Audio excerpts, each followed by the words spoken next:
bag, man. Let's go ahead and talk about that. You're right on all accounts. I appreciate you. Never once did I say they're going to put a tombstone with my name on it at Jackson State, so I wasn't going to die here. Y'all know that. Facts. Everything I said I would do, I did. Everything I said I wanted to happen, I tried my darnest to make it happen. Yep. We've exceeded, I think, expectations in some realm. But when I don't fit into someone else's plan and purpose, now there's ridicule. But you forgot about my plan and God's purpose. That's where the dysfunction comes. I reached a point where I said to myself, we're going to go out there and recruit another great class, and we were, and TC will, and we're going to win again. So at what point do we keep dominating that you don't get mad at us for dominating? Because it's a level of dominance where you start to turn. And I felt that. We start to get tension from our own people because you're dominant and you start saying, well, that's Prime. He can recruit that. We ain't got that. We don't have this. We heard that last night. You're 4 and 5 stars. Yeah, because we recruit those and they sign. But it comes a time that that's not what it's all about for me. I'm a winner. I've always won. I'm going to win. Y'all know that if you've done your homework. But it's bigger than that. It's about increasing enrollment. It's about the safety of students. It's about going to the next level, not just in football. I would love to go to another conference. Is the rest of the school ready? Dang. Is the baseball team ready? Is the basketball teams ready? Or just the football team? So you make it just about football, and it's not just about football to me. It's about our trainers and kids that the fire alarms may go off and not being turned off at 3:15 in the morning. It's about people that may not have the proper safety on a campus that they should. I'm not just talking about Jackson State, I'm talking about everywhere. So the things that I want to accomplish, I can't do it by just being the darn football coach and winning games.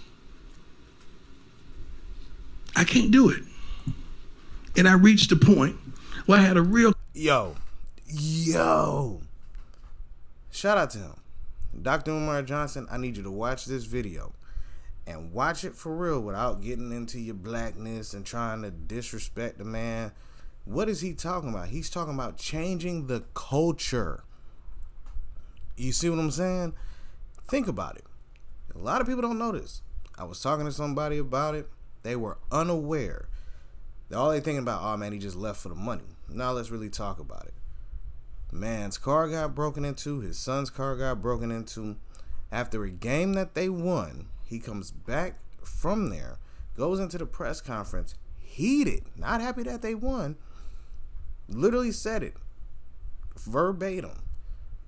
Yo, I go into the, like, somebody that stole everything out of the locker room, the office. He was like, thankfully I got my chains on, but they stole phones and wallets.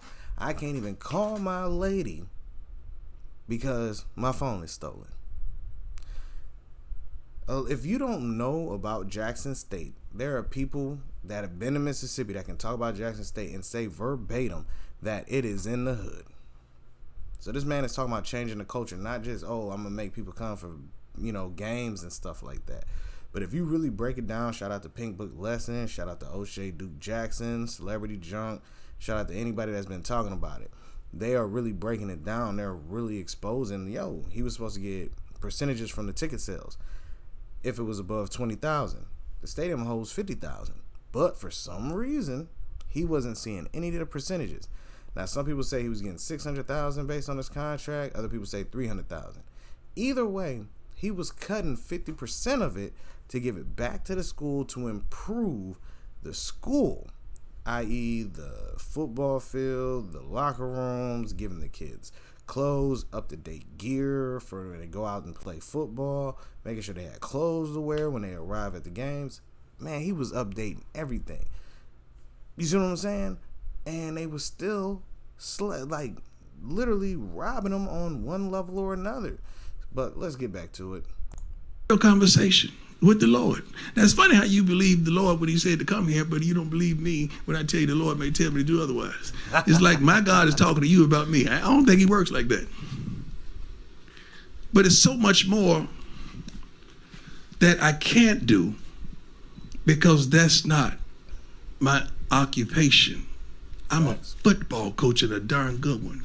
And name one thing in football that we haven't accomplished that I said we would. But it's bigger than that.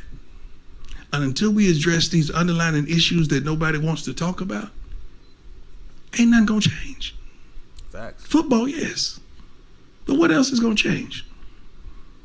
And I'm a change agent. That's what it's all about to me. Because I'm not just attached to the football players, the equipment persons, the trainers, the academic persons, everybody on campus. When we leave, you're gonna find out what all we did. Because they don't really talk about the positivity until we go. You'll find out what all we did for Jackson State and all we wanted to do for Jackson State. I just pray to God that in all that get some understanding on change and where change really starts. Yep. And it does not start in the football department. Boom. God, that was good. That was a moment, wasn't it? Yeah, Coach Sanders. Thank you, Sam, for clapping me off. So, we need to keep it funky, just like two armpits. This man is talking about the culture. We're talking about from the higher ups all the way down. We cannot continue to allow a certain mindset to limit the kids' progression or young adults' progression from college to adulthood. This is what it is. All these people that are mad talking about, oh, he left. If you, I don't care. Let's talk about this. If you got offered $5 million, I guarantee 90% of y'all will leave because why? We always say verbatim, anybody in the world, they always say, man, don't work at that job. You killing yourself and they don't know what your worth is, but you get an offer from another place willing to pay you more. What do they say? Bail out. Go get the money. But the moment that this man goes and does it, they say, oh, he's a sellout. He's this. He should have stuck in it because some people got to be able to crawl so the others can walk. This man's a millionaire. He's been crawling.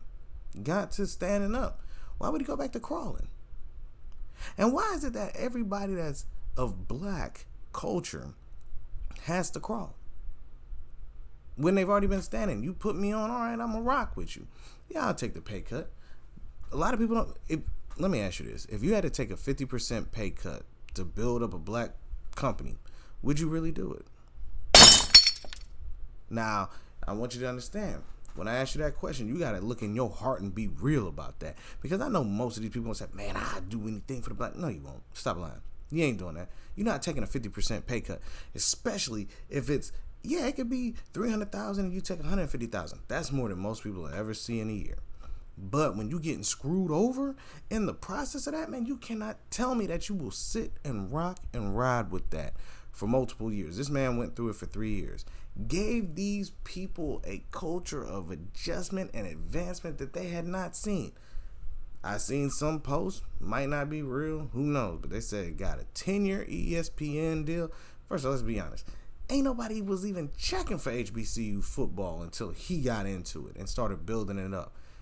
3 years, out of 3 years, 2 of them won the title, and 1 of the years, undefeated record. Do you know 2? Well, when I drop this, it'll be the next day.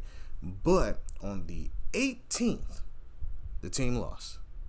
He had went from an undefeated record to leaving and they immediately lose. Who's that on? Is that him? No. That's on the coaching staff because whoever's still there is taking the L. Because let's be real, I saw an article where he took HBCU coaching staff with him. What are we really talking about? You can't be mad at the man for leaving because he has the right to leave. Facts. Got the right to leave. That is his choice as a man to make sure his kids are straight. Because if they are robbing this man who is updating the football world, making sure these kids are straight, and they still robbing them on the street level and in the facilities, there's no reason for him to stay. I'm not going to be robbed by my own people on a consistent basis and then still care about trying to build it. Why do you think people leave the neighborhoods? Let's really talk about that. Y'all can be all in your feelings as you want, but why do people leave the neighborhoods? Because they may try to fix it. They're getting berated by everybody in that area. What's the point in staying? Nah, man, I can't do that. Flat out. There's no point. There's no point in breaking your back, being disrespected to stay when you're not getting respect for what you're trying to do. Because if black folks really cared, matter of fact, I'm gonna put up this video if I can find it. If I can find it, I'm gonna put it in this cut coming up. But these people were literally having a song being played celebrating the fact, oh, if you want to leave, you can leave. We don't need you. But y'all lost. What's the guarantee that y'all gonna actually win a title and y'all got the top prospects? Because obviously that man's mind and the way that he worked those children made a difference. Same way that he did when after Takeoff lost his life. R.I.P. You feel me? He didn't let the kids leave the hotel room. Why? Because he didn't want them being harmed. I'm telling you, man. Dr. Umar Johnson, you can look at the video, call me whatever you want, but you got to address the facts and tell me where I'm wrong at.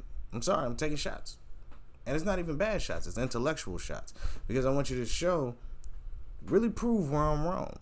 Because any thought-provoking individual is going to look at it and be like, man, this is 2022, man. About to hit 2023, man. We cannot allow ourselves to be beaten and broken at the cost of others who are still profiting and bragging about it. The man went where he was worth. He's seen the numbers. Probably even gave him an opportunity saying, hey, man, look, they offering this much. Can you at least raise the number while you fattening your pockets? They probably told him no, so he dipped. Come on, man, let's keep it funky, man. If y'all hustling me already off of ticket sales, you probably hustling me on more. Just saying. Let me know what y'all think down in the comments section, because I'm tired. I am so tired of people getting called out their names because they go for broader and brighter and better pastures, as they say in the South.